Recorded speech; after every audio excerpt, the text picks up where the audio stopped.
The inclusive presents career ফুয়েলের আজকের এপিসোডে আমাদের অতিথি এমন একজন মানুষ যিনি একাডেমিয়ার গণ্ডি পেরিয়ে সমাজ পরিবর্তনের লড়াইয়ে নেমেছেন। তিনি যুক্তরাষ্ট্রের ফিনল্যান্ডের স্মিথ ইউনিভার্সিটির সহকারী অধ্যাপক, পাশাপাশি মানবাধিকার ভিত্তিক সংগঠন সোচ্চারের সেক্রেটারি। সোচ্চার কাজ করছে গুম, বিচার বহির্ভূত হত্যা, রাজনৈতিক ও অরাজনৈতিক নিপীড়ন, শিক্ষা ও স্বাস্থ্যসেবার অধিকার, লিঙ্গ ও সামাজিক বৈষম্য সহ প্রান্তিক জনগোষ্ঠীর অধিকারের প্রশ্নে। শিক্ষকতা, গবেষণা আর অ্যাক্টিভিজম, এই তিনটি জগৎকে তিনি একসাথে ধারণ করছেন। আজ আমরা জানবো তার জীবনের অনুপ্রেরণার গল্প, সোচ্চারের পথ চলা, মানবাধিকারকে পেশা হিসেবে দেখার দৃষ্টিভঙ্গি এবং তরুণদের জন্য তার বিশেষ বার্তা। আমাদের সঙ্গে আছেন doctor Mahfuzul Hasan sir. Sir, আপনাকে আপনার এত ব্যস্ততার মধ্যে আমাদেরকে সময় দেওয়ার জন্য আন্তরিকভাবে ধন্যবাদ জ্ঞাপন করছি। ওবায়দুর রহমান সোহান, আপনাকে অসংখ্য ধন্যবাদ এবং আপনার মাধ্যমে আপনার যারা দর্শক, আপনাদের পিছনের যারা কারিগর, কলাকৌশলী, সবাইকে ধন্যবাদ জানাচ্ছি, আমার সালাম জানাচ্ছি। জি স্যার, আপনি অনুমতি দিলে আমরা আর কি একদম সরাসরি আমাদের আড্ডার আলাপে চলে যেতে চাই। হ্যাঁ, শিওর, বাট আমাকে স্যার না বললে আমি মনে হয় বেশি খুশি হব। আমাকে ভাইয়া বললে আমি মানে কমফোর্ট ফিল করি আর কি। ওকে, ওকে, ঠিক আছে ভাই। প্রথমে আমরা আপনার কাছে একটু জানতে চাইবো সোচ্চার নিয়ে, আসলে যে সোচ্চার কখন, কিভাবে যাত্রা শুরু করলেন, এক্স্যাক্টলি কোন উদ্দেশ্যটা মাথায় রেখে কাজ শুরু করেছিলেন, মানে এর অনুপ্রেরণাটা বা মোটিভেশনের জায়গাটা আসলে কি ছিল ভাইয়া? আচ্ছা, সোচ্চারের আমাদের যে পথ চলা প্রায় 2 বছরের বেশি সময় ধরে আমরা সোচ্চারের সাথে পথ চলছি। তো মূলত 2023 সালের মাঝামাঝি সময় আমরা সোচ্চারের কার্যক্রম অনানুষ্ঠানিকভাবে কার্যক্রম শুরু করি। এরপরে 2024 সালের শুরুতেই ফেব্রুয়ারি মাসে আমরা আনুষ্ঠানিকভাবে এর কার্যক্রম শুরু করি। তো শুরু করাটা হচ্ছে অনেকটা ইনফর্মালি। অনেক সময় হয় না যে বন্ধুদের প্ল্যাটফর্মে, সিনিয়র জুনিয়র বন্ধু বা ছোট ভাই বড় ভাইয়ের প্ল্যাটফর্মে বিভিন্ন বিষয় নিয়ে আমরা আলাপ করতে করতে হঠাৎ করে কেউ একজন কোন একটা ক্যাম্পাসের নির্যাতনের, আমি এক্স্যাক্টলি এই মুহূর্তে মনে নাই যে কোন নির্যাতনের ঘটনা শেয়ার করেছিল। তো এরকম একটা ঘটনা শেয়ার করার পরে আমাদের সার্কেলের যে কোনো একজন হঠাৎ করে বললো যে এই বাংলাদেশে এই সেক্টরটা আসলে এখনো কোনো প্রপারলি কাজ হয় নাই। ইনফ্যাক্ট নট অনলি বাংলাদেশ, বিশ্বের কোথাও এই স্টুডেন্ট টর্চার নিয়ে মানবাধিকার বিষয়ক যে কার্যক্রম এটা চোখে পড়ে না। তো তখন আমাদের হঠাৎ করে মাথায় আসলো যে হ্যাঁ, আমরা তো শুরু করতে পারি।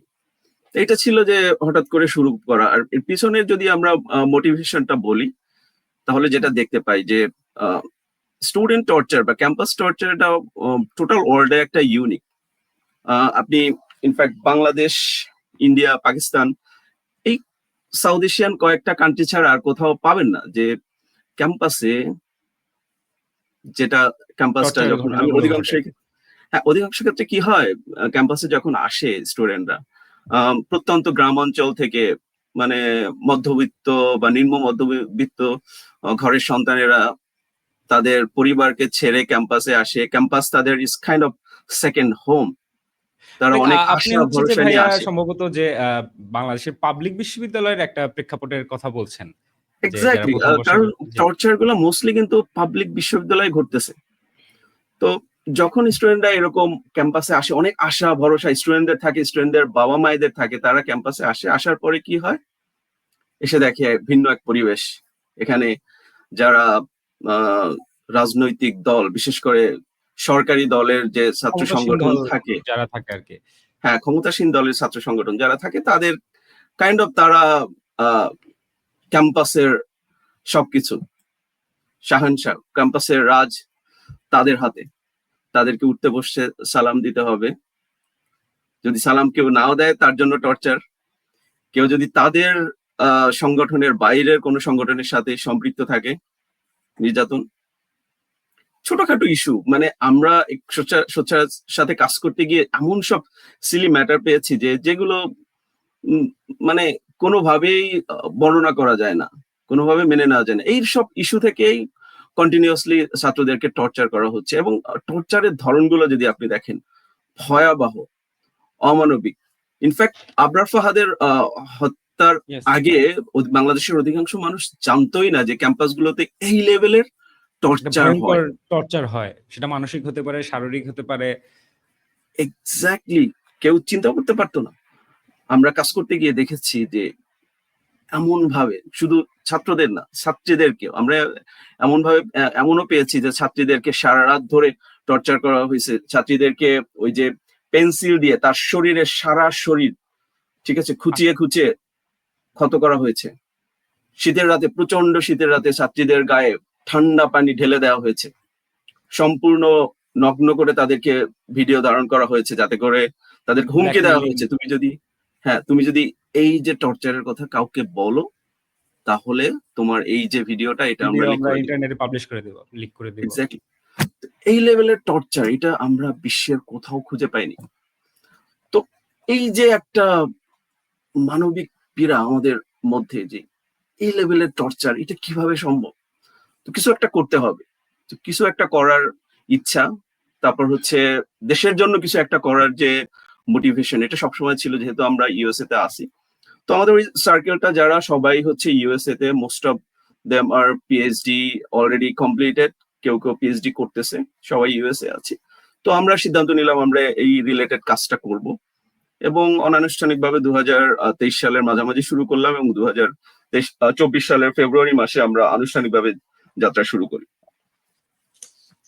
আহ, ভাই, আপনি একটা কথা বলছিলেন যে টর্চারের গল্প বা এরকম আরো গল্প, স্টুডেন্টের সাথে কথা বলা অবস্থার একটা প্রেক্ষাপট জায়গায় আপনাদের ভেতরে পীড়ন বা পেনিট্রেশন হওয়ার একটা সিনারিওতে গিয়ে, একটা স্টেজে গিয়ে আপনাদের এটা মনে হয়েছে। আমি একটু ব্যক্তিগতভাবে আপনার কাছে জানতে চাই যে আপনিও তো ঢাকা বিশ্ববিদ্যালয়ের শিক্ষার্থী ছিলেন, তো সেই জায়গা থেকে আপনার কি ব্যক্তিগত টর্চারের কোনো অভিজ্ঞতা বা এরকম কোনো অভিজ্ঞতা আছে কিনা? না, আমি ব্যক্তিগতভাবে নিজে সরাসরি সম্মুখীন হই নাই, but I was the witness of lords of okay. Torture. এটা আরেকটা কারণ বলবো যে আহ, আশার এই অঙ্গনে পাড়া দেওয়ার। আমি নিজে দেখেছি, আমার একটা ফ্রেন্ড, ওকে দেখেছি আমি, ও একটা ভিন্ন ছাত্র সংগঠনের সাথে সম্পৃক্ত থাকার জেরে, আমার ক্লাসমেট ছিল, ওকে তিনবার অমানবিক ভাবে টর্চার করা হয়েছে। একই ব্যক্তিকে, একই group of people, same group of people, Curzon হলের মতো একটা জায়গায় ওপেনলি দিনের বেলা তিনবার অমানবিক ভাবে টর্চার করা হয়েছে, কোনো কারণ ছাড়া। একমাত্র কারণ হচ্ছে, অপরাধ হচ্ছে ও আমরা ওদের কি ছাত্র সংঘের সঙ্গে জড়িত থাকা? অন্য ছাত্র সংগঠনের সাথে ওর সম্পৃক্ততা ছিল, দ্যাটস এতটুকু, ওর অন্য কোনো অপরাধ নাই। জি, ভাই, আপনারা তো মানে বিশ্ববিদ্যালয়ে তো বা হলগুলোতে বা একটা প্রশাসন থাকে, তো সেই ক্ষেত্রে মানে প্রশাসন এই জায়গাগুলোতে কেন আর কি, মানে টর্চারের দিকগুলো কেন তার ওভারলুক করে যেত, মানে এই জায়গাটা আসলে কি মনে হয়? আপনি তো এখন নিজে একজন শিক্ষক, পড়াচ্ছেন বা নিজেও ওয়ার্ডেনের দায়িত্ব পালন করছেন বা করবেন। তো সেই জায়গা থেকে আপনি ছাত্র অবস্থায় বা আপনার নিজের উইটনেস এবং গল্প শোনার পরবর্তীতে আপনার যে অভিজ্ঞতা, সেই জায়গা থেকে আসলে কেন মানে সাউথ এশিয়ান এই কান্ট্রি গুলোতে এটা আসলে কেন, মানে এই কারণটা কি যে অথরিটির একটা দেখা যায় যে মানে কোনো কি বলে যে একটা অবজ্ঞা, একটা ভাব যে স্টুডেন্টদের হলো কি তাতে আমার কি এটা যায় যায় এটা আসে। আপনি একটা খুবই গুরুত্বপূর্ণ একটা কোশ্চেন করেছেন। এই কোশ্চেনটার উত্তর আসলে খুঁজতে গিয়ে, আমরা নিজেরাও এই কোশ্চেনটার উত্তর খুঁজতে গিয়েছি। খুঁজতে গিয়ে যেটা পেয়েছি, মূল কারণ যেটা, সেটা হচ্ছে ক্ষমতা ধরে রাখার রাজনীতি। তার মানে ক্ষমতাসীন যে সরকার, সেই সরকারের ক্ষমতার যে তখ্ত বা আসন, সেটাকে পাকাপোক্ত করে রাখার জন্য তাদের দরকার হচ্ছে ছাত্রদের। আপনি যদি বাংলাদেশের প্রেক্ষাপটটা দেখেন, বাংলাদেশের মুক্তিযুদ্ধ, বাংলাদেশের মানে 1971 এর আগে, 69, 47, ঠিক আছে, তারপর হচ্ছে 52, যতগুলো মুভমেন্ট দেখবেন, সবগুলোর সাথে কিন্তু স্টুডেন্টরা জড়িত। ইনফ্যাক্ট সর্বশেষ যে মুভমেন্টটা সরকার গণঅভ্যুত্থান। পতনের, গণ অভ্যুত্থান 2024-এর, এটাও কিন্তু ছাত্রদের দ্বারা। একদম। তো এই জায়গাটা বিগত সকল সরকারই তারা অবগত। তারা জানে যে কোন সরকারের যদি পতন হয়, সেটা এই ছাত্রদের ছাত্রদের। মাধ্যমেই হবে। তো এই ছাত্রদেরকে কন্ট্রোল করতে হবে, তাদেরকে নিয়ন্ত্রণ করতে হবে, তাদেরকে দাবিয়ে রাখতে হবে। সেটা যদি না হয়, তাহলে ক্ষমতার পাকাপোক্ততা সম্ভব না। এই জায়গাটা নড়বড় হয়ে থেকে যাবে। এই সকল প্রশাসন, সেটা বিশ্ববিদ্যালয়ের প্রশাসন হোক, বিশ্ববিদ্যালয়ের হল প্রশাসন, সবাই নীরব। নীরব না, আমি বলবো যে নীরব না, তারা সরব এই তারা জ্ঞাতার্থে, ছাত্রদেরকে তারা জানে। দমিয়ে রাখার জন্য। তাদের এক্সাক্টলি। পক্ষে, সরকারের পক্ষেই সরব, তারা কিন্তু নীরব না। জি। যে আমরা বিশ্ববিদ্যালয়গুলোতে দেখি যে বিভিন্ন শিক্ষকরাও বিভিন্ন দলে বিভক্ত থাকে। আসলে তারা তাদের দলগুলোই তো মনে হয় যে পারপাসটা সার্ভ করে। লাইক তাদের ছাত্র সংগঠন যারা আছে, তাদের যাতে যেকোনোভাবে উপকার হয় সেই জায়গা থেকে তারা একজন প্রভোস্ট নেয়ার চেষ্টা করে বা এই জায়গাটা নেয়ার চেষ্টা করে। এরকমই তো ব্যাপারগুলো নাকি ভাইয়া? হ্যাঁ, এক্সাক্টলি। যে তারা আমাদের বিশ্ববিদ্যালয়গুলোতে এরকম এই আরেকটা ঘটনা যে বিশ্ববিদ্যালয়ের শিক্ষকদের রাজনীতি, এটা বিশ্বের কোথাও নাই। যে শিক্ষকরা ওহ, বিভিন্ন ইন্টারেস্টিং। দলে বিভক্ত, সাদা, নীল, কালো, হলুদ, এটা কোন গোলাপি। ধরনের রাজনীতি? শিক্ষকদের মূল কাজ হচ্ছে ছাত্রদেরকে শিক্ষাদান, পাঠদান এবং মানে তাদের ছাত্রদের ওয়েল বিং নিয়ে সর্বোচ্চ, কাজ করা। এক্স্যাক্টলি, ছাত্রদের কিসে ভালো হয় সেটা নিয়ে কাজ করা। সেটা না করে তারা কি করে, তারা সরকারের পারপাস সার্ভ করে এবং এটার বিনিময়ে তারা পদ পদবি লাভ করে। এখানে আপনি যদি বাংলাদেশের বিশ্ববিদ্যালয়গুলোতে দেখেন, এখন কিছুটা হয়তো পরিবেশ চেঞ্জ হচ্ছে পরিবর্তিত পরিস্থিতিতে, বাট এর বাইরে বিগত দিনগুলোর ইতিহাস দেখলে দেখা যায় অধিকাংশ শিক্ষকরাই কোনো রকমের রিসার্চের সাথে, গবেষণার সাথে সম্পৃক্ত না। গবেষণার পরিবর্তে তারা ক্ষমতাসীনদের, আমি বলবো, আমি একটু খারাপ ভাষায় বলি, পদলেহনে পদলেহনকে তারা বেশি গুরুত্ব দেয়, বেশি গুরুত্ব দিত। যার মাধ্যমে তারা উপরের দিকে উঠতে চায়। মানে আমরা এটা কিন্তু এটাও দেখেছি যে ভাইয়া, যে অনেক শিক্ষক যাদের পিএইচডি আসলে মানে তাদের ছাত্ররা লিখে দিছে, যে এগুলো শোনা গেছে যে এমন ঢাকা বিশ্ববিদ্যালয়ের আমি যখন মানে ক্যাম্পাস রিপোর্টিং করতাম তখন আমি নিজে একটা স্টোরি ব্রেক করেছিলাম যে একজন শিক্ষকের তার পিএইচডি থিসিসের প্রায় 69% হচ্ছে আরেকটা বই থেকে হুবহু কপি করা। তো সেক্ষেত্রে তারা মানে এই জায়গাগুলোতে, এবং সে কিন্তু তার পিএইচডিটা পেয়েছেও, এবং তার ওই বা রাজনৈতিক বা প্রভাব প্রতিপত্তি ওই জায়গাগুলো দেখিয়ে। এরকমই তো ব্যাপারগুলো। হ্যাঁ, এটা কিন্তু ভেরি কমন। আমি কিছুদিন আগে দেখতেছিলাম, আমি নাম উচ্চারণ করতে চাই না, আম, ও যে কিছুদিন আগে এরকম পত্রিকা আসছিল যে কিছু ইয়ারা আর কি, কয়েকজন প্রফেসরের নামে যে সেম কেস, পিএইচডি গুলো অন্য আরেকজনের, not only PhD thesis, research article গুলো হুবহু আরেকজনের আর্টিকেল 100% কপি করে, অলরেডি পাবলিশড একটা আর্টিকেল, ঠিক আছে, 100% পাবলিশ করে আরেকটা ইয়েতে, জার্নালে জার্নাল আরেকজনের থেকে নামে, নিয়ে। হ্যাঁ, পাবলিশ করে দিয়েছে। তো এরকম ঘটনা বাংলাদেশে অহরহই ঘটছে। কারণ হচ্ছে একটাই, যে শিক্ষকরা তাদের যে মূল কাজ সেখান থেকে সরে আসতেছে। তাদের কাজ ছিল রিসার্চের সাথে সম্পৃক্ত থাকা, তাদের কাজ ছিল ছাত্রদের বেনিফিটে কাজ করে যাওয়া, শিক্ষাদান করা সঠিকভাবে। তাহলে এই কাজগুলো যদি শিক্ষকরা করতো তাহলে তাদেরকে সরকারের পদলেহন করতে হতো না, ক্ষমতাসীনদের পদলেহন করতে হতো না। তারা তাদের গবেষণা এবং ছাত্রবান্ধব কাজের মাধ্যমে তারা আস্তে আস্তে উপরের দিকে উঠতে পারতো। যখনই এটা হচ্ছে না, ব্যত্যয়টা যেখানে এখানেই যখন ঘটতেছে, তখনই প্রবলেম গুলো ক্রিয়েট করতেছে। এক্সাক্টলি।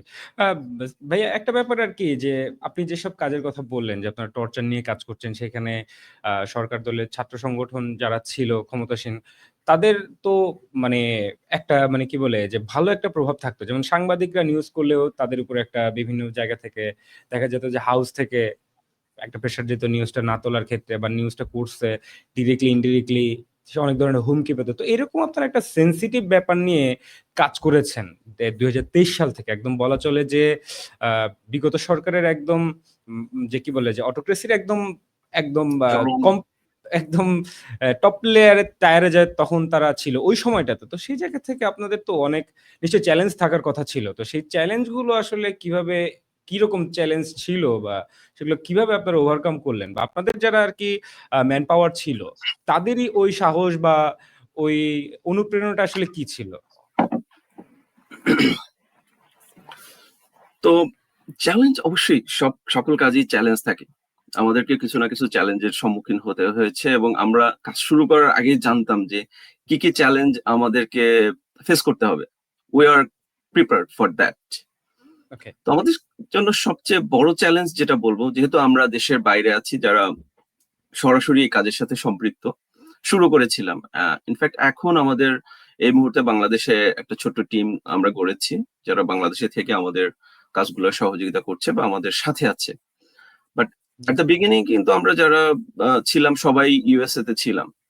তো এই একটা চিন্তা হয়তো ছিল না যে আমাদেরকে সরাসরি শারীরিকভাবে আমাদেরকে কিছু একটা করতে পারবে বা নির্যাতন করতে পারবে বা জেল জুলুম করতে পারবে, এই ভয়টা ছিল না। বাট তার চেয়ে বড় যে ভয়টা ছিল যে আমাদের পরিবার, ইয়েস। আমাদের প্রত্যেকেরই তো বাবা মা ভাই বোন আত্মীয় স্বজন সবাই আছে।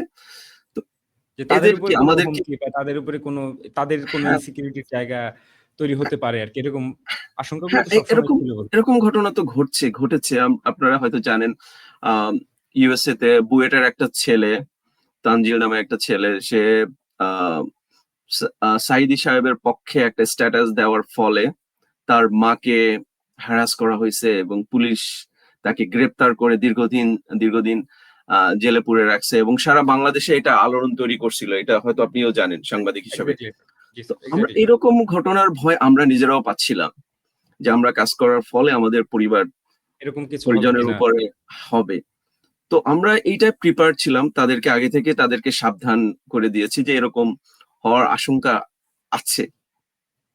ইনিশিয়ালি আমরা যখন কাজ শুরু করি, স্পেশালি 23 সালে চব্বিশের বা মাঝামাঝি সময়টায় চরম লেভেলের প্রেশার আসে আমাদের উপরে সরকার থেকে, একদম সরকারের টপ লেভেলে, মানে একদম সরকারের টপ লেভেলে আমাদের বিষয়টা চলে যায় যে এরা এভাবে কাজ করতেছে এবং ওখান থেকে আমরা পরবর্তীতে জানতে পারি যে সরাসরি এদেরকে কিভাবে দেওয়া যায়, ট্যাকেল দেওয়া যায়, এদেরকে কিভাবে দমানো যায়, সকল পদক্ষেপ নেওয়ার। তো আমরা দেখেছি যে সরকারি যে ওই সময় এজেন্সি গুলো আমাদের পিছনে লেগেছে, একটার পর একটা কন্টিনিউয়াসলি আমাদের বিরুদ্ধে বানোয়াট রিপোর্ট করেছে তারা, টেলিভিশনে রিপোর্ট করেছে, ভিত্তিহীন রিপোর্ট যে আমাদের কোনো অস্তিত্ব নাই, এটা একটা একটা নামমাত্র একটা সাইনবোর্ড, এটার কোনো রেজিস্ট্রেশন নাই। লিটারালি আমরা সোচ্চার টর্চার ওয়াচডগ বাংলাদেশ, এটা যুক্তরাষ্ট্রের ইলিনয়ে রেজিস্টার্ড অর্গানাইজেশন, একটা registered non profit human rights organization. Organization, right. ঠিক আছে, আমরা এখানে এর সাথে যারা যুক্ত প্রত্যেকেই বাংলাদেশের টপ ইউনিভার্সিটি গুলো থেকে পাশ করে এসে ইউএস এর ভালো ভালো ইউনিভার্সিটিতে কেউ পিএইচডি শেষ করেছে আমার মতো, অথবা শেষের পথে, এরকম সব লোকজন এখানে কাজ করছে। তো এখানে তারা যেভাবে প্রচার করতে চেয়েছিল এটা সম্পূর্ণ মিথ্যা। আমরা এর প্রতিবাদ করেছি, প্রতিবাদ লিপিগুলো টেলিভিশন চ্যানেলগুলোতে পাঠিয়েছি। আনফরচুনেটলি তারা কখনোই ছাপায় ছাপেন। নাই বা দুঃখ প্রকাশও করে নাই।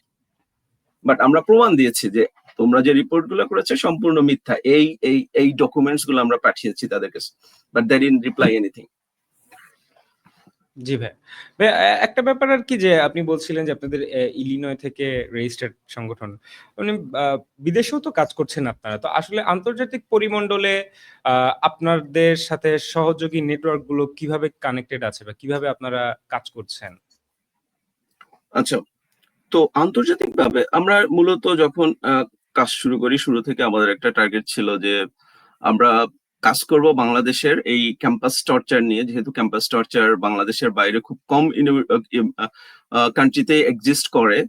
তো কাজ হয়তো আমাদেরকে মেইনলি বাংলাদেশ বেসডই করতে হবে। বাংলাদেশ কভার করার পরে আমরা ইন ফিউচারে চিন্তা করব যে নেইবারিং কান্ট্রি যেগুলো আছে, ইন্ডিয়া, পাকিস্তান, শ্রীলঙ্কা, এখানে এখানে কিছু আছে বাংলাদেশের মতো এত প্রকট না। তো এই কান্ট্রি গুলোতে আমরা ইন ফিউচারে কাজ করার আমাদের প্ল্যানে রেখেছি, প্ল্যানের বাইরে কোনো কিছুই না। তো কাজ করতে গিয়ে দেশীয় অনেক অর্গানাইজেশনের সাথে আমরা কোলাবোরেট করতেছি। যেমন at the very beginning of our journey আমরা এসএটির সাথে কোলাবোরেশন করেছি, এইচআরএসএস, তারপর হচ্ছে বিচার ফাউন্ডেশনের সাথে এখনো আমাদের কোলাবোরেশন আছে। এগুলো হচ্ছে দেশীয় অর্গানাইজেশন গুলোর সাথে আমাদের কোলাবোরেশন। তো এর বাইরে আমাদের বিদেশি যে অর্গানাইজেশন বা ইন্টারন্যাশনাল যে অর্গানাইজেশন, এগুলোর সাথে আমাদের কোলাবোরেশন আছে। নতুন করে কোলাবোরেশনের কথাবার্তা চলতেছে, আমরা সামনের দিকে আগাবো এরকম পরিকল্পনা চলতেছে। তো বিদেশি আচ্ছা। যে অর্গানাইজেশনের সাথে আমরা কাজ করছি, যদি মোটা দাগে নাম সবার এই মুহূর্তে মাথায় আসবে না, যদি উল্লেখ করতে চাই, number one UN human rights organization, তাদের সাথে আমরা কাজ শুরু করেছি, কাজ চলতেছে তাদের সাথে ভালোভাবেই। এর বাইরে বাইরে আমাদের নেদারল্যান্ড বেসড একটা অর্গানাইজেশন আছে, ডিগনিটি হিউম্যান রাইটস অর্গানাইজেশন। তাদের সাথে আমাদের কাজের শুরু করার পর্যায়ে আছে। তারপরে বাইরে বাইরে কর্নেল ইউনিভার্সিটির সাথে হিউম্যান রাইটস বিষয়ক একটা কোলাবোরেশন, আমাদের কাজ কোলাবোরেটিভ কাজ বাংলাদেশে চলতেছে। তো এরকম ইউএস বেসড অসংখ্য অর্গানাইজেশনের সাথে আমাদের কথাবার্তা চলতেছে, মিটিং চলতেছে, কাজ শুরু করতেছি। এই স্টেজে আছে বিভিন্ন অর্গানাইজেশন, অনেকগুলো অর্গানাইজেশন, যেহেতু আমরা ইন্টারন্যাশনাল এরিয়াতে কাজ শুরু করেছি। আমাদের বয়সও খুব বেশি না, 2 বছর প্লাস। তো কাজ চলতেছে। আর এখানে একটা জিনিস আমরা উল্লেখ করতে চাই, যে আমরা সোচ্চার কিন্তু not only human rights organization. তো আমরা সোচ্চারকে যেভাবে পরিচয় দিই সেটা হচ্ছে গিয়ে সোচ্চার একটি research organization, human rights organization, human rights advocacy organization. তো সবকিছু সমন্বয় হচ্ছে সোচ্চার। এবার একটু মানে একটু অফ টপিকে যেতে চাই, অফ না আর কি, এটা কানেক্টেড কাছাকাছি বা আপনার রিলেটেড ফিল্ড। সেটা হচ্ছে যে মানবাধিকার বা অ্যাক্টিভিজম অনেকের চোখে একটা স্বেচ্ছাসেবামূলক কাজ, যে এটা মানে ধারণা করা হয়, বা আমাদের তৃতীয় বিশ্বের যেসব দেশ রয়েছে তাদের একটা ধারণা হচ্ছে যে এটা মূলত বড়লোকদের কাজ, তারা করছে, এটার জন্য টাকা পয়সা লাগে বা তারা করতেছে এরকম জায়গা থেকে। তো সারা বিশ্বেই মোটামুটি দেখা যাচ্ছে যে এটা একটা এখন স্বেচ্ছাসেবার থেকে মূলত একটা ক্যারিয়ার ট্রাকে একটা পরিণত হয়েছে। এটা এটা ভালো একটা ক্যারিয়ার হিসেবে অনেকে দেখছে। আসলে এই বিষয়ে আপনার আসলে মতামত কি, যদি আমাদের জানাতেন? আমার পার্সোনাল মতামত যদি জানতে চান, যে অফকোর্স এটা একটা স্বেচ্ছাসেবী কাজ সবার উপরে। স্বেচ্ছাসেবী এই সূত্রে যে আপনি আপনার ক্যারিয়ার গোল ডিফারেন্ট থাকতে পারে, আপনার ক্যারিয়ার লাইন ডিফারেন্ট থাকতে পারে, বাট আপনার মধ্যে যদি এটার প্রেরণা না থাকে তাহলে আপনি এই জায়গাটা সহজে আসতে পারবেন না। কারণ এই জায়গাটা অনেক চ্যালেঞ্জিং, অনেক আনসার্টেনিটি আছে। তো অবশ্যই আপনার মধ্যে স্বেচ্ছাসেবীর মানসিকতা থাকতে হবে। এটা নাম্বার 1। নাম্বার 2 হচ্ছে যে এটা এটা ইটস নট 100% ট্রু যে এটা সম্পূর্ণরূপে স্বেচ্ছাসেবী অর্গানাইজেশন। আপনি যদি ইন্টারন্যাশনাল অর্গানাইজেশনের গুলোর দিকে তাকান, আমি যদি amnesty international, UN human rights, তারপর হচ্ছে অক্সফাম, এরকম অসংখ্য অর্গানাইজেশন আছে, রেড ক্রস।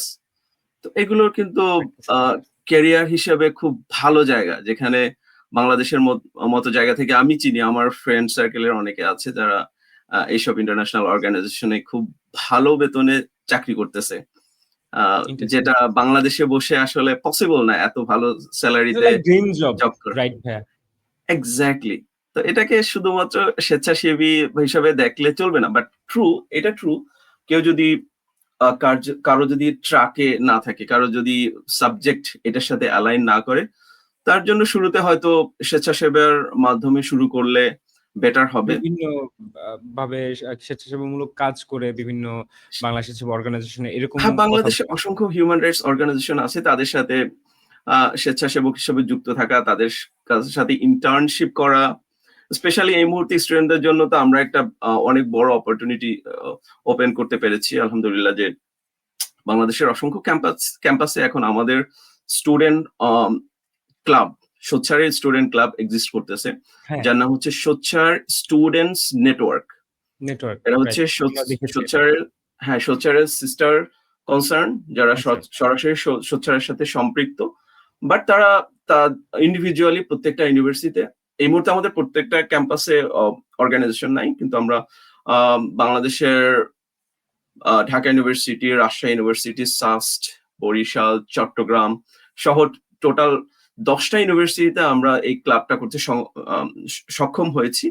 পাশাপাশি আমাদের কার্যক্রম চলছে। আমাদের টার্গেট হচ্ছে সবগুলো ইউনিভার্সিটিতে, অ্যাটলিস্ট 50টা ইউনিভার্সিটিতে আমাদের এই ক্লাবটা থাকবে, যে জায়গাটায় স্টুডেন্টরা যারা হিউম্যান রাইটস অ্যাক্টিভিজমে ইন্টারেস্টেড, আপনি যেটা বলছিলেন যে সেবা, তো এই জায়গাটায় তারা যদি স্বেচ্ছাসেবক হয়ে শুরু করে, তাহলে আমাদের কাজ হচ্ছে, আমাদের কাজ কি, আমরা তাদেরকে কি করব? তারা ক্লাব করলো, অ্যাক্টিভিজম করলো, আমাদের কাজ হচ্ছে আমরা তাদেরকে যে বেসিক যে ট্রেনিংটা সেটা দিচ্ছি।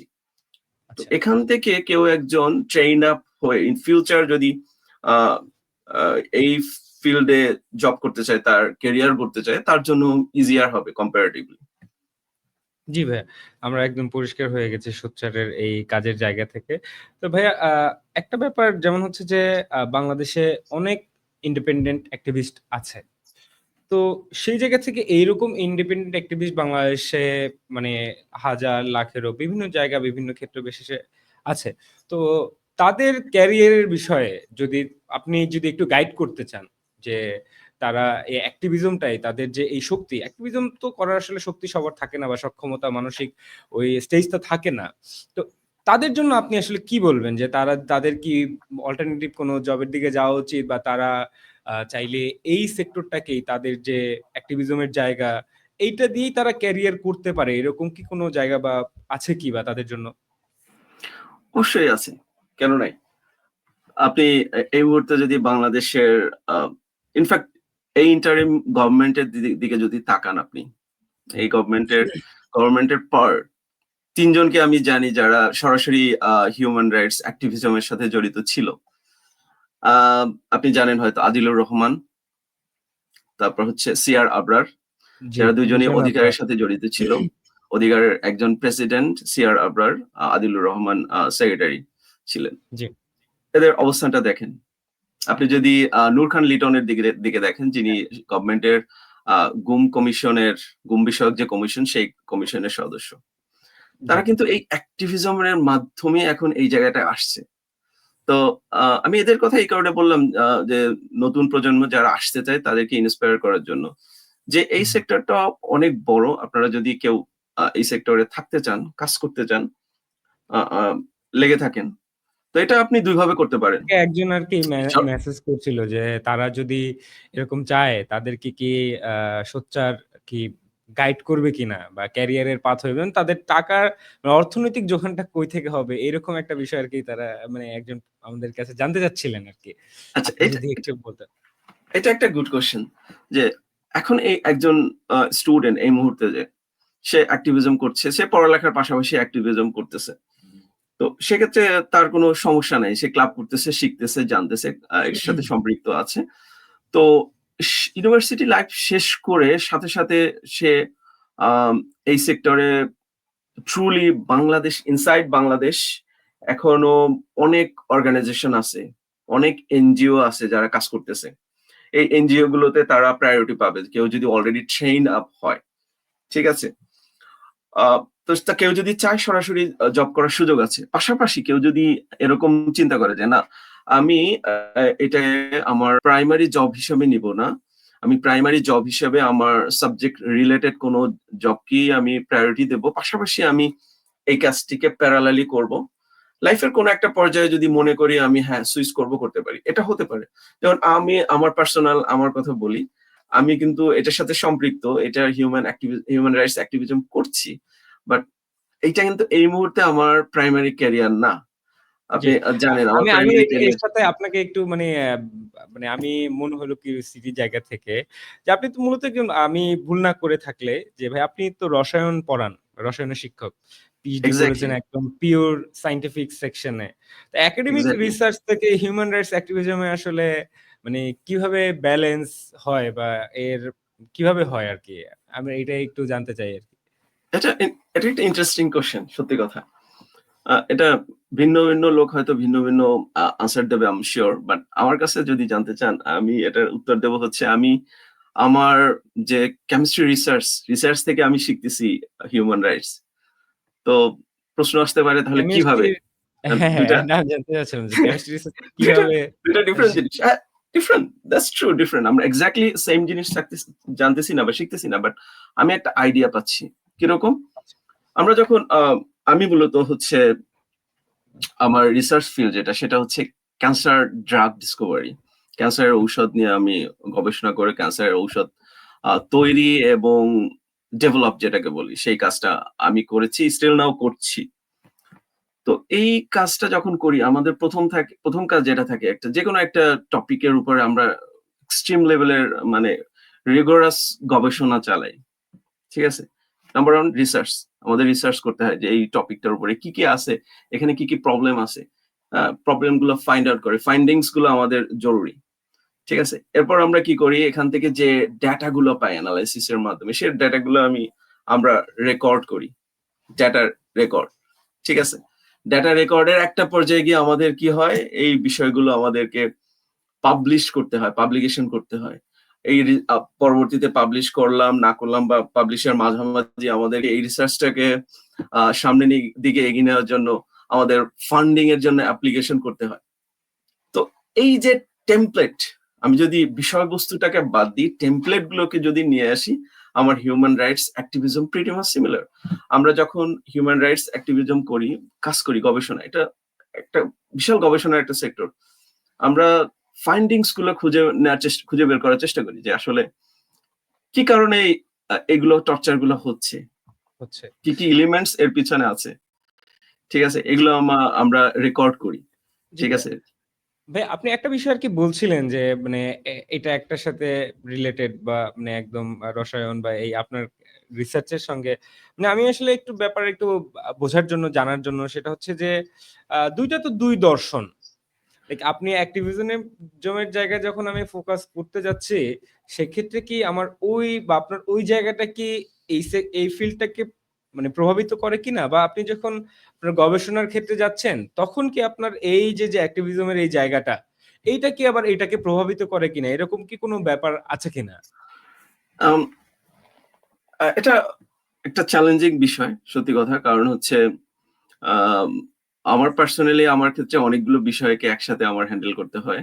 আমার ক্যারিয়ার যেটা হচ্ছে শিক্ষকতা, আর শিক্ষকতা তো বুঝেন, এটা বাংলাদেশ না যে ফাঁকিবাজি করে আমরা, আমি আমি রেসপেক্ট নিয়ে বলতেছি, আমি সবাইকে বলতেছি না, বাট আমরা যে বিষয়গুলো আলাপ করছিলাম, বাংলাদেশের অনেক শিক্ষক পাঠদানের চেয়ে সরকার দলের, তো ঠিক আছে, সম্মতিতে বেশি অয়েলিং কে প্রায়োরিটি স্বাচ্ছন্দ্য। দেয়। সবাই এক না, আমরা দেখছি, আমরা এই অনেক শিক্ষককে দেখতেছি, আমাদের শিক্ষক যারা ছিল এর মধ্যে অনেককে পেয়েছি আমরা যারা খুবই ভালো, তাদের জান প্রাণ উৎসর্গ করে আমাদেরকে পড়িয়েছেন।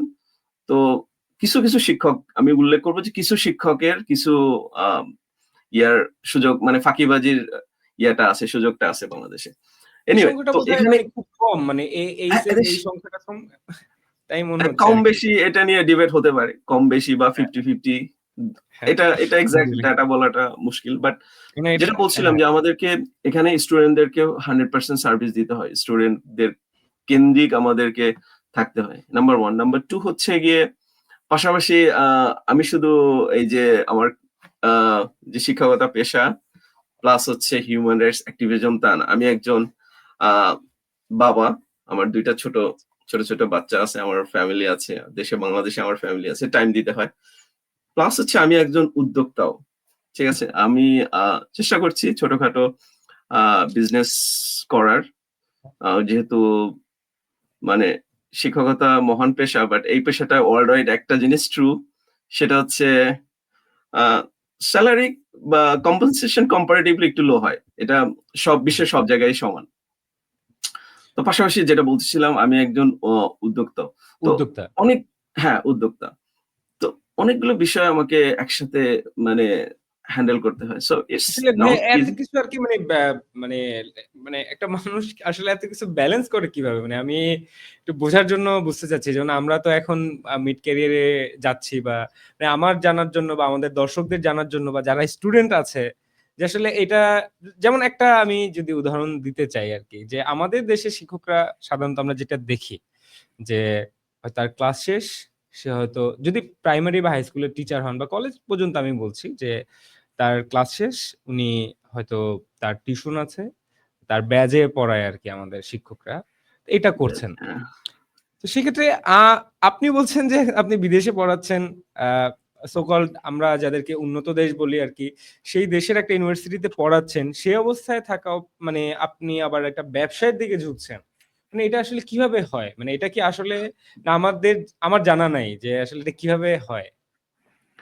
এই কারণে বললাম যে এটা আসলে চ্যালেঞ্জিং এই মুহূর্তে আমার জন্য, সবার জন্য হয়তো না, সবাই একই রকম একই ভাবে চলে না, বাট আমার জন্য আসলে একটু চ্যালেঞ্জিং, বাট সামহাউ ম্যানেজ হয়ে যাচ্ছে।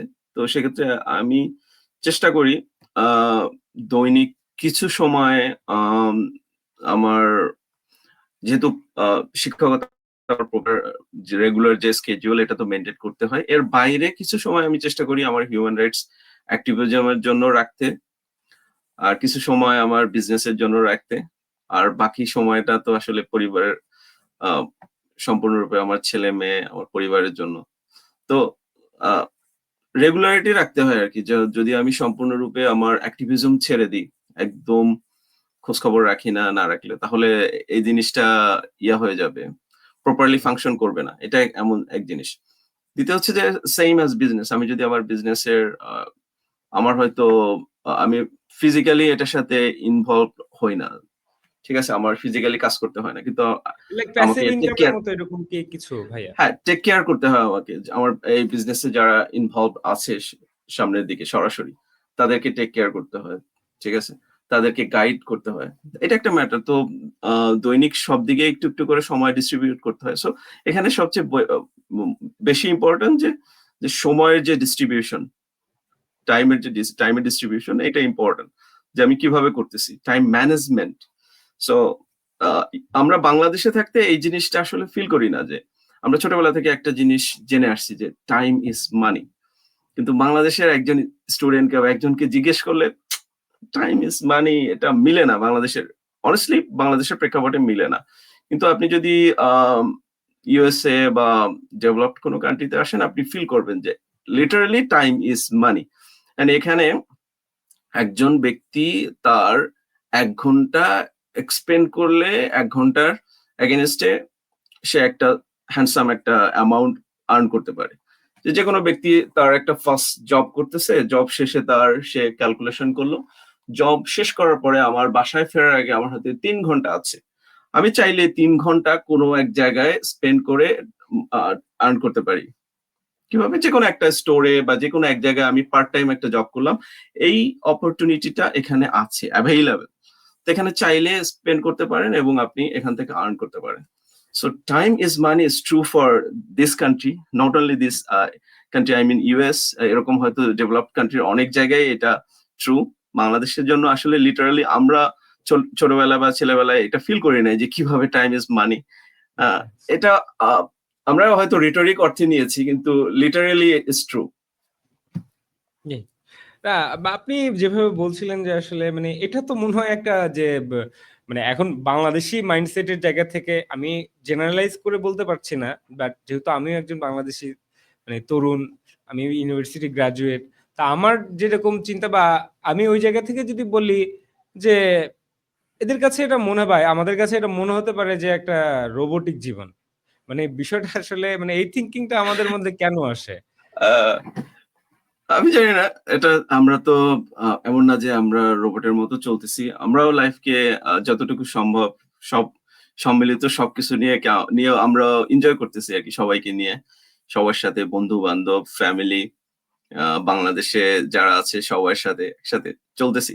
বাট হ্যাঁ, আমাদের যেটা করতে হয়, টাইম ম্যানেজমেন্টটার দিকে আমাদের পিওরলি কনসেন্ট্রেট করতে হয়, প্রত্যেকটা সেকেন্ড হিসাব করে চলতে হয়। বাট ওই হিসাবের মধ্যে আমাদের এটাও থাকে যে আমাদের কিছু সময় আমাদের ফ্রেন্ড সার্কেলের জন্য রাখতে হবে, কিছু সময় ফ্যামিলির জন্য রাখতে হবে, কিছু সময় আমাদের জবের জন্য রাখতে হবে। এটা রোবোটিক লাইফ না, আমি বলবো অভ্যস্ত হয়ে যাওয়া, অ্যাডাপ্টেশন। সো ইটস ইম্পর্টেন্ট, অ্যাডাপ্টেশনটা ডেফিনেটলি। ইম্পর্টেন্ট এই লাইফের সাথে। জি। অ্যাডাপ্টেড না হতে পারলে আসলে it will be pretty tough for anybody. আ আমরা একটু আরকি যে একাডেমিক জায়গায় একটু আপনার সঙ্গে কথা বলতে চাই। যেহেতু আপনি একাডেমিয়ার জায়গাটাতে অনেক বেশি এক্সপার্টাইজ আছে। আপনি পিএইচডি শেষ করেছেন। আসলে হায়ার স্টাডিজ এর জায়গা থেকে যে পিএইচডি করতে গেলে বা পিএইচডির সময়ে আপনার আসলে সবচেয়ে বড় চ্যালেঞ্জের জায়গাগুলো কি ছিল? আমি আমার লাস্ট যে কথাটা এটাকেই আবার ধরবো। অ্যাডাপ্টেশন, বিকজ আমি আসছি বাংলাদেশ থেকে আসছি, একটা সম্পূর্ণ ভিন্ন পরিবেশ থেকে আসছি, ভিন্ন লাইফস্টাইল থেকে আসছি। তো এখানে এসে কমিউনিকেশন ছিল একটা মোস্ট ইম্পর্টেন্ট থিং, যেটা শুধু আমি অনেক না, বেশি। অনেক স্টুডেন্টকেই ফেস করতে হয়, যে প্রপার কমিউনিকেশন। আমি কমিউনিকেশন বলতে শুধুমাত্র যে ভাষাগত ব্যাপার এটা না, এখানে ভাষাগত ব্যাপারের বাইরে অনেক কিছু থাকে, যে কালচারকে জানা।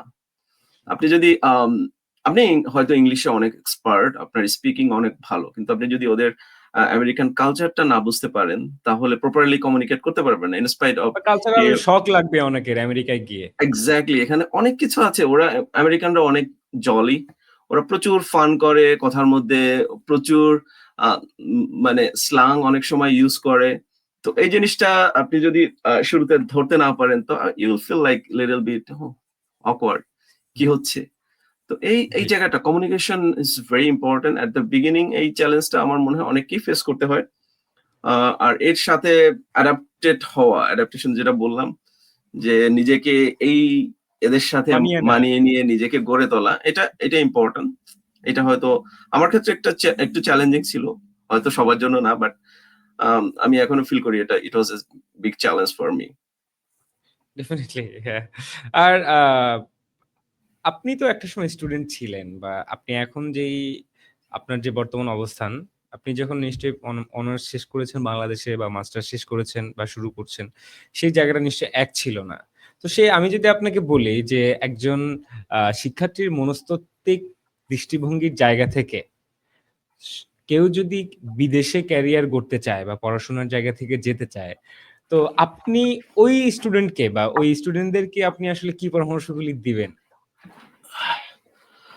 তো প্রথমে হচ্ছে যে কেউ যদি প্ল্যান করে যে দেশের বাইরে আসবে পড়ালেখা করার জন্য এবং এখানে ক্যারিয়ার করবে, তাহলে আহ, নিজেকে একটু একটু করে গড়ে তুলতে হবে। কেউ যদি তার অনার্স লাইফের শুরুতেই এই সিদ্ধান্ত নিয়ে ফেলে যে আমি আমার ক্যারিয়ার দেশের বাইরে করতে চাই, তাহলে সে যেন সেই ফার্স্ট ইয়ার থেকেই নিজেকে গড়া শুরু করে। কিরকম? তো ফার্স্ট ইয়ার থেকে সে তাকে তো ল্যাঙ্গুয়েজ প্রফিসিয়েন্সি টেস্ট দিতে হবে, আইদার আইএলটিএস অর টোফেল। তো এইটা দেওয়ার জন্য যেটা বেসিক প্রিপারেশন, আমাদের বাংলাদেশে আমরা বাংলাদেশি বাংলা ভাষায় কথা বলি, তো ইংলিশের প্রতি আমাদেরকে শিখতে হয়, জানতে হয়, যতটুকু না জানলেই নয়। বাট এখানে বাট আসার জন্য ভাই, তার আমরা চেয়ে তো প্রায় আমাদের স্কুল বা primary school, high school, college সব মিলে আমরা তো প্রায় ১২-১৫ বছর বাংলা পড়ি। তার মানে আমাদের এই জায়গাটা গ্যাপটা হয় কেন আসলে? আচ্ছা, ইংলিশ পড়ি আমরা, হ্যাঁ। হ্যাঁ, তো গ্যাপটা হয় হচ্ছে স্টাইলটা আমাদের যেভাবে পড়ানো হয়। আহ, আপনি দেখবেন যে বাংলাদেশের প্রাইমারিতে থেকে শুরু করেন, যখন ইংলিশের টিচার ইংলিশ ক্লাস নিচ্ছেন, সে নিজেও কিন্তু ইংলিশ স্পিকার না, সে ইংলিশে রাইট। ক্লাস নিচ্ছেন না, সে বাংলায় কিন্তু ইংলিশ ইংরেজি ক্লাস বুঝতে নিচ্ছেন। পারছেন। তো এটা একটা হ্যাঁ, ব্যাপার। আমাদের ক্ষেত্রে কি হয়, ইটস আ ল্যাঙ্গুয়েজ, এটার আহামরি কিছু না। যেটা ম্যাটার সেটা হচ্ছে যে আমরা অভ্যস্ত না। এখানে আসলে হীনমন্যতার কিছু নাই। আমি আমার ল্যাঙ্গুয়েজে এক্সপার্ট, ঠিক আছে। অন্য ল্যাঙ্গুয়েজ আমি এক্সপার্ট হবেন, এটা স্বাভাবিক। হ্যাঁ, এটা স্বাভাবিক। আমি যদি একজন আমেরিকানকে জিজ্ঞেস করি আপনি বাংলা বলতে পারবেন কিনা, সে পারবে না। পারবেন। Most of right. The interesting thing, most of the American তাদের ল্যাঙ্গুয়েজের বাইরে একটা ল্যাঙ্গুয়েজ মোটামুটি পারে, সেটা হচ্ছে স্প্যানিশ।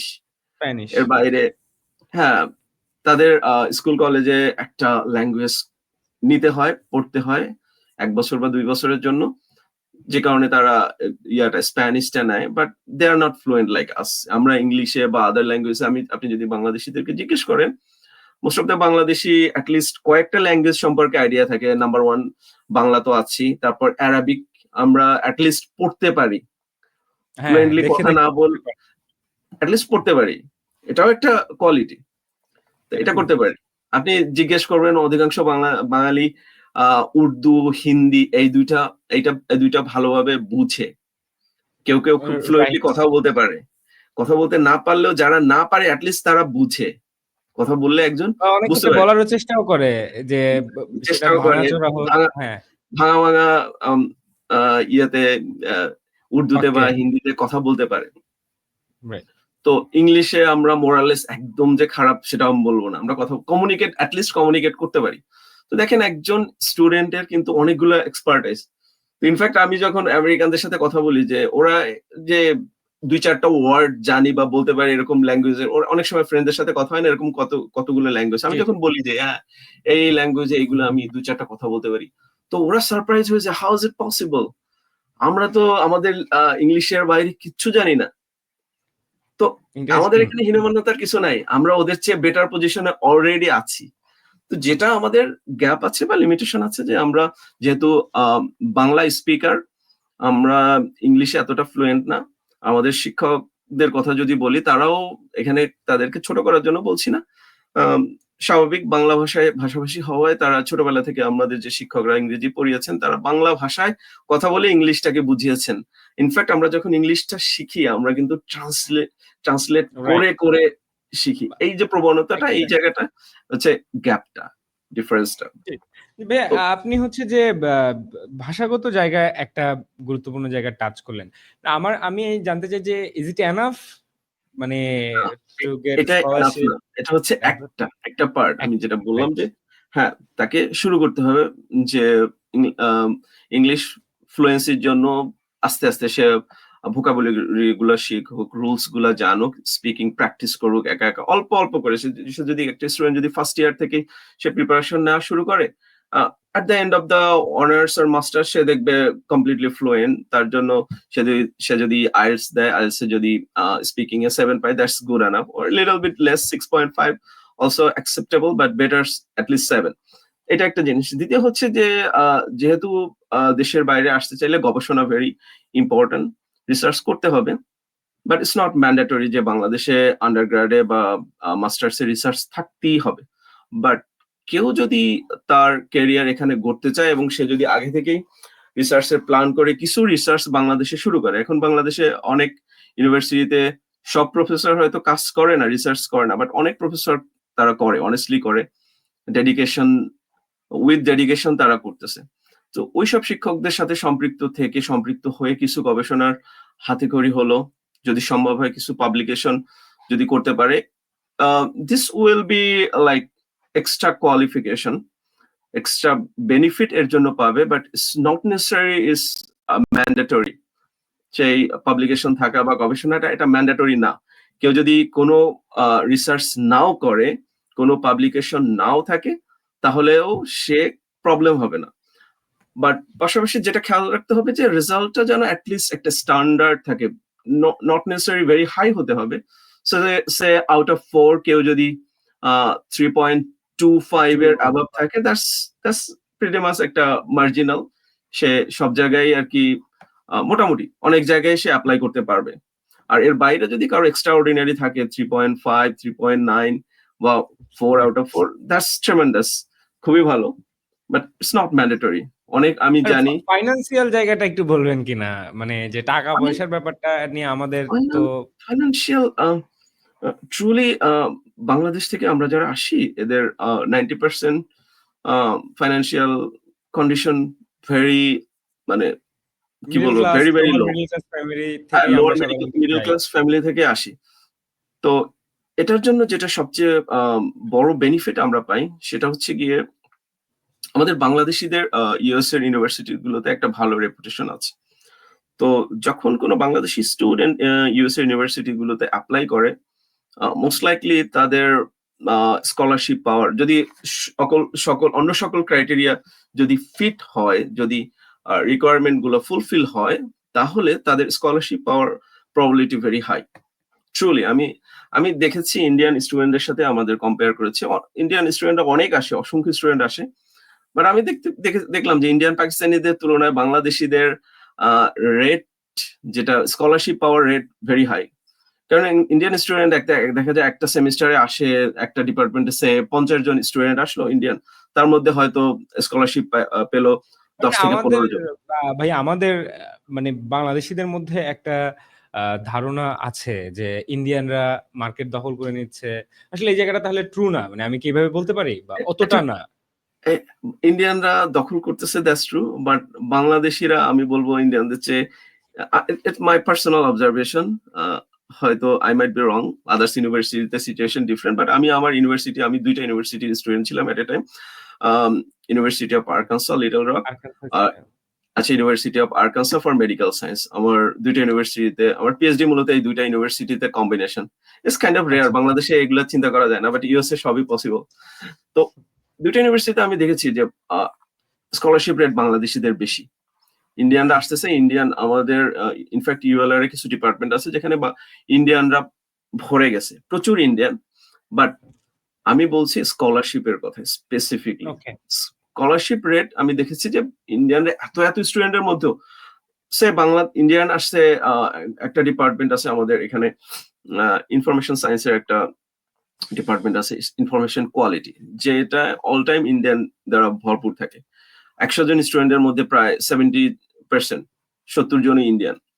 হয়তো বাংলাদেশে 8-10 জন থাকে, বাংলাদেশে 8-10 জন থাকলে ওই 10 জনের মধ্যে হয়তো 8 জন বাংলাদেশি স্কলারশিপ আছে, আর 70 জন ইন্ডিয়ার মধ্যে হয়তো ওইরকম 7-8 জনের স্কলারশিপ আছে।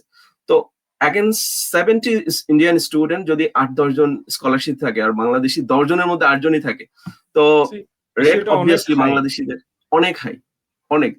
রাইট। তো আমি এই কথাটা বোঝানোর চেষ্টা করতেছি যে এটা আসলে টেনশনের বিষয় না। আপনার যদি আদার্স রিকোয়ারমেন্ট ফুলফিল হয়, আপনি কোথাও না কোথাও স্কলারশিপ পাবেনই। সেক্ষেত্রে আপনাকে একটা জিনিস মাথায় রাখতে হবে, university selection is very important. যখন রাইট। ইউনিভার্সিটি সিলেকশন করবেন, আপনাকে একটু গবেষণা করতে হবে, ইটস কাইন্ড অফ রিসার্চ। আপনাকে দেখতে হবে, সাইট গুলো যেতে হবে, রিকোয়ারমেন্ট গুলো দেখতে হবে, আপনার যে গবেষণার যে ইন্টারেস্ট, সেইটা ইউনিভার্সিটির কোন টিচারের সাথে অ্যালাইন করে সেটা দেখতে হবে। দেখার পরে আপনার কাজ যেটা হবে, যদি সম্ভব হয় যে প্রফেসরের সাথে আপনার রিসার্চ ইন্টারেস্ট অ্যালাইন করে, তাকে একটা ইমেল করা। সে হয়তো আপনাকে অ্যাডমিশনে হেল্প করবে না, সে হয়তো আপনাকে নিবে না, তারপরও বলা যায় না। সে যদি কোনো কমিটিতে থাকে, সিলেকশন কমিটিতে, সে আপনার নামটা দেখলো, ও এই ছেলেটাকে একটা আমাকে কষ্ট ইমেল জায়গা থাকতে করেছিল। পারে।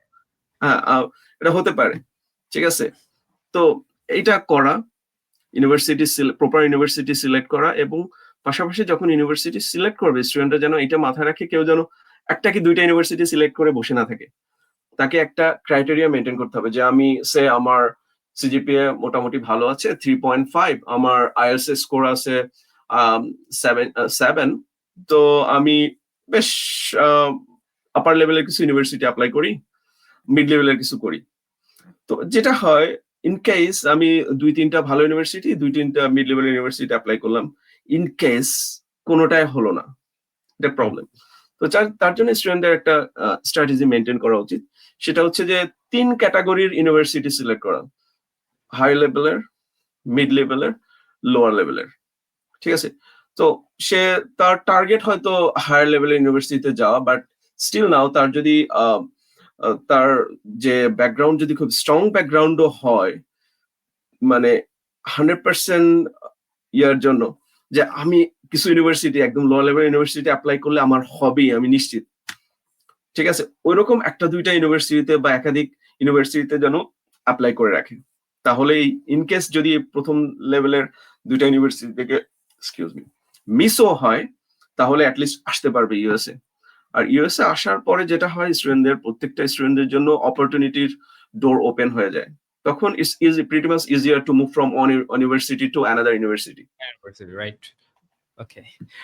ভাই আমরা বোধহয় ফ্রিতে একটা মানে কি বলে যে একটা গাইডলাইন ক্লাস দিয়ে দিলাম। আমি জানি না আপনার ফি কত? যে স্টুডেন্ট না, যারা না, না। দেখছেন তাদের জন্য এটা ইনফ্যাক্ট অনেক আমি একটু ইনফরমেশন দিয়ে রাখি। আমরা আমাদের সোচ্চার স্টুডেন্ট নেটওয়ার্ক যেটা, সেখানে জি। কিন্তু আমরা শুধু অ্যাক্টিভিজমই শেখাই না, আমরা কিন্তু ক্যারিয়ার গাইডলাইনও দিই। তার মধ্যে এই একটা, যেটা যেহেতু আমরা দেশের বাইরে আছি, ইউএসএ আছি সবাই, আমরা কিন্তু এরকম ওয়েবিনার, ট্রেনিং, ওয়ার্কশপ এগুলো করাই, ওদেরকে শিখাই। কারণ ওদের প্রতি আমাদেরও একটা রেসপন্সিবিলিটি আছে, নট অনলি সোচ্চারের সাথে কানেক্টেড এনি অর্গানাইজেশন। কেউ যদি আমাদের সাথে কমিউনিকেট করে, হ্যাঁ ভাইয়া আমাদের এই বিষয়ে কিছু গাইডলাইন দরকার, we are pretty much willing to do that. Interesting. যে আমাদের যারা দেখছেন মানে আমাদের 3rd ইয়ার, 2nd ইয়ার বা 1st ইয়ার বা 4th ইয়ার, তাদের জন্য কিন্তু এটা ভাই একটা বিশেষ সুযোগ দিল যে আপনারা ঝাঁপিয়ে পড়ে সোচ্চারের সাথে কাজ করতে পারেন।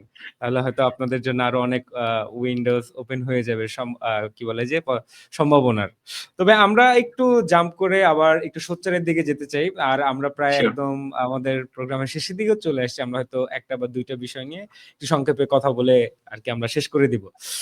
সেটা হচ্ছে যে একটা ইন্টারেস্টিং কাজ করেছে সোচ্চার। এই যে বাংলাদেশে গত ২-৩ মাসের মধ্যে যে ছাত্র সংসদ নির্বাচনগুলো হলো, সেখানে তারা জরিপ পরিচালনা করেছিল এবং তাদের জরিপ অনুযায়ী প্রেডিকশন এর প্রায় ৭০% বেশি অ্যাকুরেট ছিল। মানে ইটস অ্যামেজিং। তো এটা আসলে আই উড কিভাবে সে মোর সম্ভব? দ্যান 90%। অধিকাংশ আমরা ক্ষেত্রে 90%। মানে এটা আসলে মানে মানে এটা কি মানে আপনারা কি মানে এর সাথে কি কোনো অন্য মানে কি বলে যে না ভাই না, মানে কোনো জিন নাই, জিন ভূত নাই এটার সাথে। এটা আমি বলতে চাচ্ছিলাম আরকি যে আসলে কিভাবে সম্ভব? আমাদের এটার সাথে কোনো জিন ভূত নাই। আমরা জরিপ করেছি, যেটা আমাদের স্ট্র্যাটেজি যেটা ছিল যে আহ, যেহেতু এখানে সোচ্চারের আমরা মূলত 4টা ইউনিভার্সিটিতে ডাকসু ইলেকশন হয়েছে, তার মধ্যে ঢাবি, তারপর ঢাবি, হচ্ছে রাবি, আর হচ্ছে রাবি, চট্টগ্রাম, চট্টগ্রাম, এই চবি। চবি, এই 3টাতে আমরা জরিপ করেছি। আমরা জাবিতে করার সুযোগ হয় নাই, because it was very quick after yes, ঢাবি। ঢাবির পরে ঢাবি আমরা রাইট। খুব বেশি সময় পাই নাই, যে প্রিপারেশন এটা নেওয়ার সময় হয় না আমাদের। আগে থেকে জাবির জন্য প্রিপারেশন ছিল না।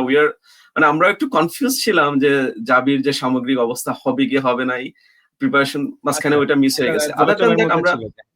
হ্যাঁ, তো আদার দেন দ্যাট আমাদের 3টা ইউনিভার্সিটিতে করেছি। তো 3টা ইউনিভার্সিটিতে করতে গিয়ে আমরা যেটা প্রথম চ্যালেঞ্জের সম্মুখীন হয়েছে, যে আমাদের এই 3টা ইউনিভার্সিটিতেই আমাদের স্টুডেন্ট নেটওয়ার্ক আছে, এবং প্রত্যেকটা ইউনিভার্সিটিতে মোরাললেস 100 প্লাস আমাদের ক্লাবগুলোতে মেম্বার্স আছে। তো এই যে বিশাল মেম্বার্স, এটা একদিক থেকে আমাদের কি বলে স্ট্রেংথ, অনেক বড় অন্যদিক থেকে স্ট্রেংথ, আমাদের, right. But it was challenge for us. It was our kind of definitely যে limitation. ফ্রম কারণ হচ্ছে গিয়ে, ইউনিভার্সিটি থেকে না, মেইনটেইন করা এটা কারণটা একটু ডিফারেন্ট। কারণটা হচ্ছে গিয়ে আমি বলি, আমাদের এই ক্লাবের মেম্বার্সরা তারা পার্সোনাল লাইফে কি করবে না করবে সেটা তো আমরা তো রেস্ট্রিকশন দিতে পারি না। হয় না, আর রাইট। যেহেতু এটা একটা স্টুডেন্ট ইউনিয়ন ইলেকশন, এখানে সবাই রাইটস আছে এখানে ইলেকশনে কম্পিট করা। নিজস্ব মতামত জায়গা ইয়ে এক্স্যাক্টলি, করার। এখানে আমরা তো আটকাতে পারি না। তো আমরা দেখলাম ইন্টারেস্টিং থিং, আমাদের এই মেম্বারদের মধ্য থেকে অনেকেই ইলেকশনে পার্টিসিপেট করার ঘোষণা দিয়ে দিয়েছে অলরেডি। ওকে। তো যেহেতু তারা পার্টিসিপেট করতেছে ভিন্ন ভিন্ন পজিশনে, ভিন্ন ভিন্ন জায়গায়, তো আমি এই মেম্বারদেরকে এখন কিন্তু এই জরিপের প্রক্রিয়ার মধ্যে ইনক্লুড করতে পারি না। পারি না। Is conflict of that interest হয়ে যাবে আরকি। It's conflict of interest and questionable.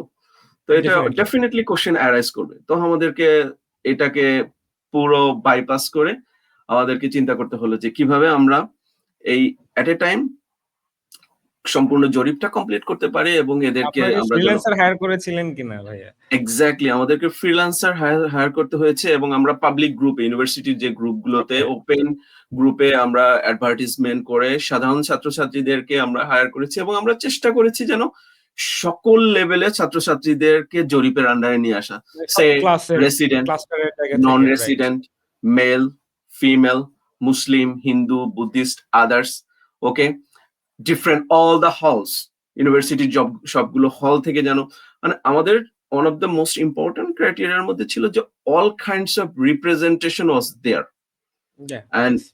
I can assure you that আমাদের জরিপটা ছিল কমপ্লিটলি বায়াসনেস, কোন রকমের বায়াস ছিল না। ইনফ্যাক্ট ঢাকা ইউনিভার্সিটিটা আমাদের পাবলিশ করার পর অনেকে বলছে এই যে এদের ইলেকশন করতেছে, একটা এই সেই সংগঠনের বায়াস একটা আছে। আরকি পার্ট হ্যাঁ, ব্যাটা এইটা এরকম। শুরুতে করেছে, কেউ বিশ্বাস করে না, এবং আমাদের এটাকে ভুল প্রমাণ করার জন্য পাল্টা জরিপ, ফেক রাইট, জরিপ, রাইট। আমরা অল্প কিছু দেখেছি স্যাম্পল আরকি। নিয়ে করেছে আমাদেরকে ভুল প্রমাণ করতে। কিন্তু at the end of the election আমাদেরটাই মানে রাইট প্রমাণিত হয়েছে।